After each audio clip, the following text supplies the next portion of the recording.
আরে আমার ছাগল 3 দিন ধরে খায় না, 3 দিন ধরে ছেড়ে ছেড়ে তো ছাগলটা শেষ, মনে হয় আর বাঁচবে না আমার ছাগলটা।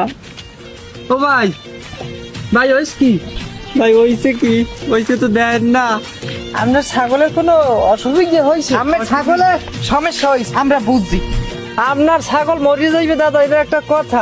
আমি বাইসে থাকতে আমি যে কত বড় কোন মাপের ডাক্তার এটা আপনি জানেন? আমি বরিশাল শেরে বাংলায় চাকরি করি, আমার 22 কুড়ি এক কুড়িয়েছে MBBS ডিগ্রি, আপনি চেনেন? এটা যাও ইঞ্জেকশন পাইছো। স্যার ওই মেশিনটা একটু আমার কাছে দেবেন, একটু চেক করে দেখতাম প্রেশার। তা ছাগলের কি প্রেশার? ছাগলের চিনিই তো ডায়াবেটিস, গাই তো সব ডায়াবেটিস। ছাগলে চিনি খায় না, আমার ছাগলে চিনি খায় না। আপনি জানেন জম্বাটা, ছাগলের চিনি যে খাইলে ডায়াবেটিস তৈরি করে, ডায়াবেটিস। স্যার স্যার আমার মনে হয় এই ছাগলেরও মনে হয় ক্ষয় রোগ।